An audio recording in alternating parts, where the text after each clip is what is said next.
What's up, YouTube family? I'm back at the drawing table. Welcome to my channel, and for those who've been here before, welcome back. I hope everybody is having a great start to the new year, bringing in 2026. Happy New Year. With that being said, I know a lot of people have made their New Year's resolutions. So in this video, I really want to talk about what I want to start doing in 2026. Right? So instead of having like a goals-based New Year's resolution, I am having like more of a system-based resolution and a system that I can take with me for years to come. Right? So this year, what I want to do is really develop my overall drawing ecosystem. And so what I mean by that is this is like everything when it comes to like your drawing and creativity, right? You know, this is really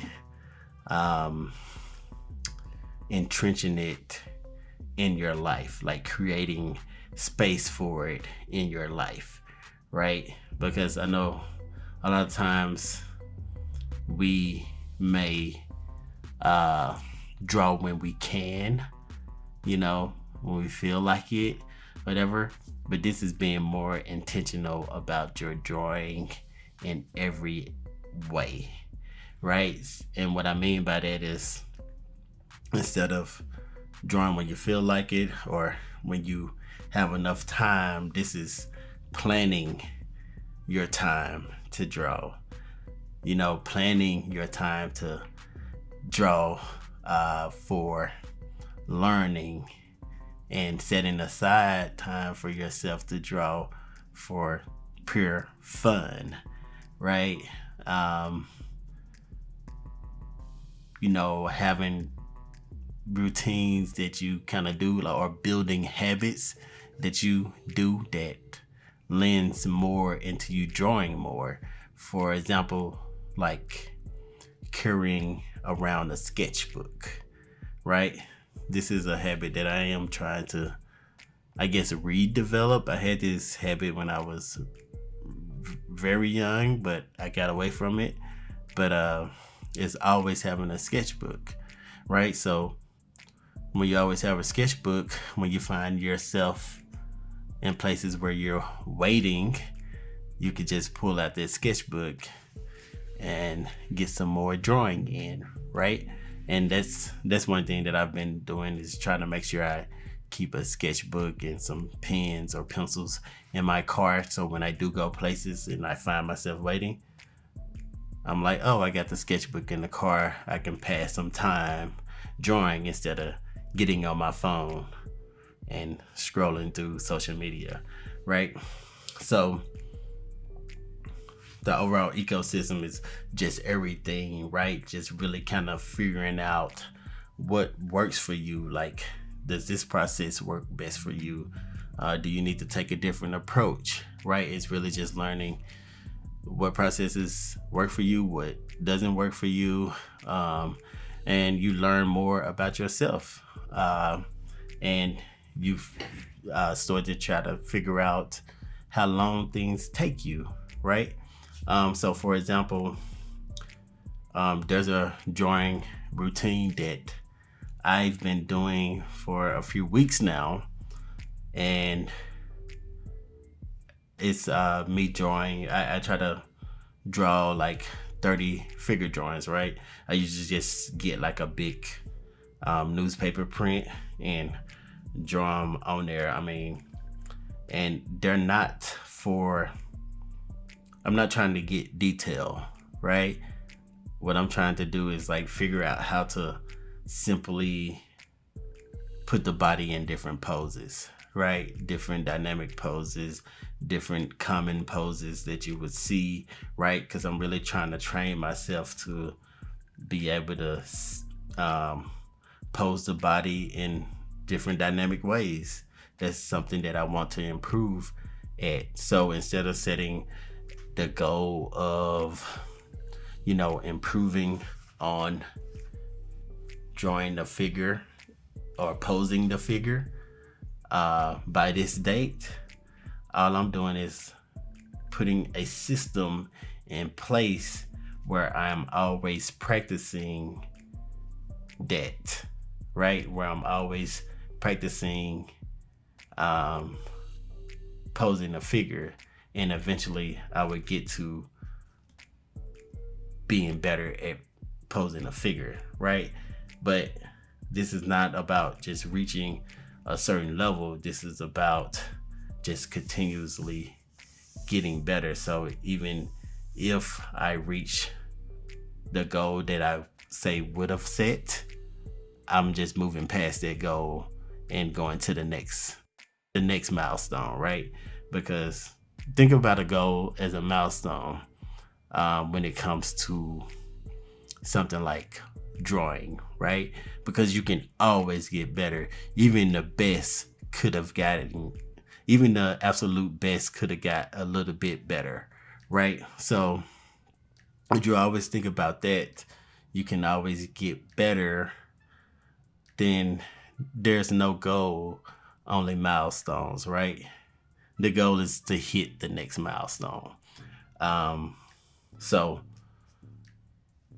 and the reason why I'm thinking that way, a lot of times what happens with goals that are not reached with a system, with the power of a system, a lot of times we'll find ourselves running as hard as we can to that goal and burning ourselves out, right? So we may hit the goal, right? But we lose the war, right? You know, we may win the battle, but we lose the war.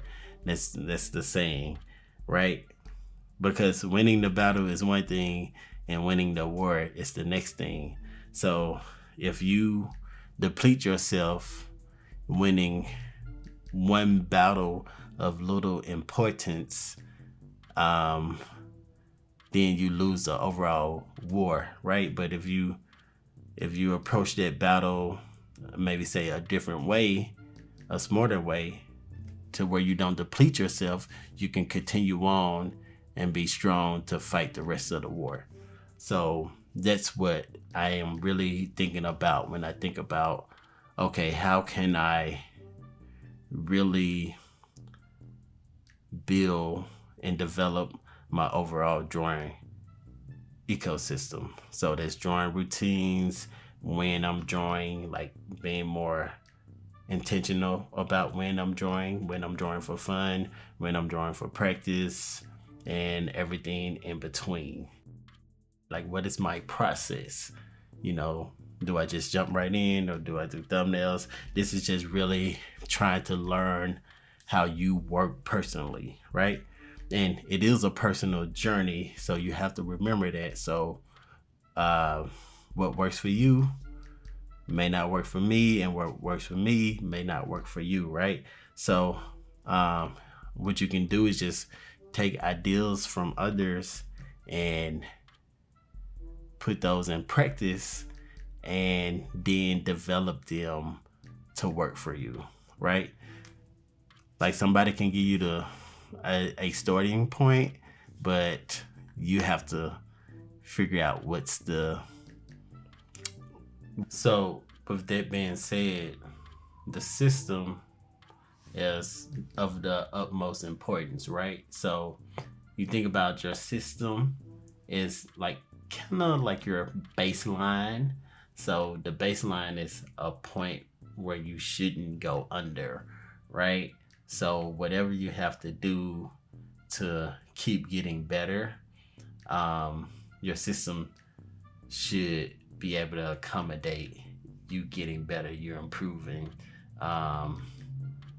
constantly, right? And if it starts to not accommodate that, that's when you may have to, you know, make some adjustments to your system, right? Now you can still make goals within the system, right? You might have to change a few parameters, like say if you want to hit a specific goal, you may have to, you know, increase like the amount of drawing you're doing, the amount of practice, you doing the amount of studying a certain area, you might have to increase those things, right? But just remember, you need to, after you hit that goal, you might want to kind of dial it back and go to a your baseline, which is more sustainable, right? Because you don't want to run the risk of, hitting that goal and completely burning out to where after you do nothing, right? So you can set the goals. Just remember, when you setting those goals and you running towards those goals full speed, you only can run full speed for so long, right? So you want to have those times where you are going to run hard to a goal, but you have to remember to dial it back and not do it for too long, because this is operating at an unsustainable level, right? So that's what we're trying to do, is like, okay, I know I can't operate at a unsustainable level for too long. So how do I um get consistent improvement during those times where I'm not having these explosions of improvement, right? But that's all I have for you guys today. I hope this kind of made you think about how you want to, you know, address your overall drawing ecosystem. So I hope I gave you some ideas, and I will catch you on the next one. Until next time, peace.